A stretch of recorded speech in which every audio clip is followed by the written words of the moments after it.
इस वक्त देश बहुत गंभीर संकट से गुजर रहा है। पूरे देश में एलपीजी गैस जिसे हम बोलते हैं, जो घरों में खाना बनाने के भी काम आती है, रेस्टोरेंट में, इंडस्ट्री में, तरह तरह से लोग इसका इस्तेमाल करते हैं एलपीजी सिलेंडर का, गैस का।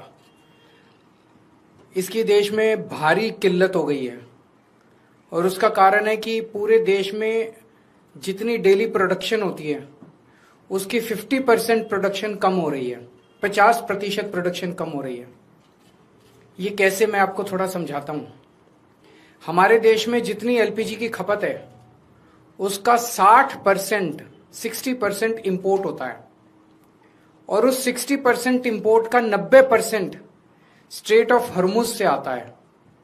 और स्ट्रेट ऑफ हॉर्मुज अब इंडिया में जितना आता था इंडिया के लिए बंद हो गया, तो 90% इंपोर्ट्स कम हो गए हैं। तो लगभग 50-55% प्रोडक्शन हमारे देश की एलपीजी की कम हो गई है। इसका सबसे ज्यादा खामियाजा इस वक्त इमीडिएटली रेस्टोरेंट्स और होटल बर्दाश्त कर रहे हैं। सरकार ने आदेश जारी किया है कि रेस्टोरेंट और होटल्स को एलपीजी गैस मुहैया नहीं कराई जाएगी।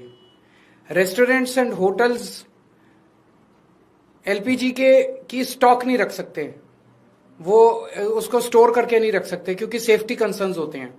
तो जितने एलपीजी सिलेंडर उनको रोज चाहिए होते हैं उतनी डेली की डेली उनको सप्लाई की जाती है। तो अब एकदम से अगर एलपीजी बंद हो गई तो उनके पास तो 2 दिन का भी स्टॉक नहीं है, 1 दिन का भी स्टॉक नहीं है। इसकी वजह से अब मुंबई में 20% होटल और रेस्टोरेंट बंद हो चुके हैं और लगभग अगले 2 दिन के अंदर 50% रेस्टोरेंट और होटल बंद होने जा रहे हैं।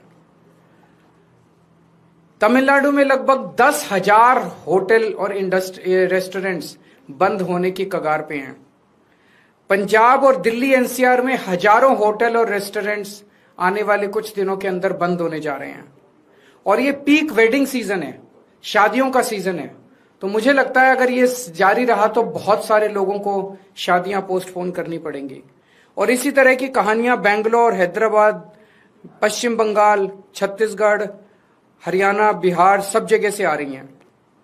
मोरबी जो गुजरात में है, जिसको कि टाइल इंडस्ट्री का एक तरह से कैपिटल माना गया है, वहां पे 650 इंडस्ट्रीज हैं। उनमें से 170 इंडस्ट्री बंद हो चुकी है और 1 लाख लोग बेरोजगार हो चुके हैं। पूरे देश में इससे 1 करोड़ से ज्यादा लोगों के एकदम से बेरोजगार हो जाने की आशंका है। और इतने बड़े स्तर पे अगर लोग बेरोजगार हो गए तो क्या स्थिति होगी, हम सोच सकते हैं। और पिछले दिनों में सरकार ने कॉमर्शियल भी और डोमेस्टिक भी दोनों एलपीजी के दाम काफी ज्यादा बढ़ा दिए हैं। जो सरकार ने बढ़ाए वो तो अलग है, लेकिन अब मार्केट में जम के ब्लैक हो रही है एलपीजी की चारों तरफ।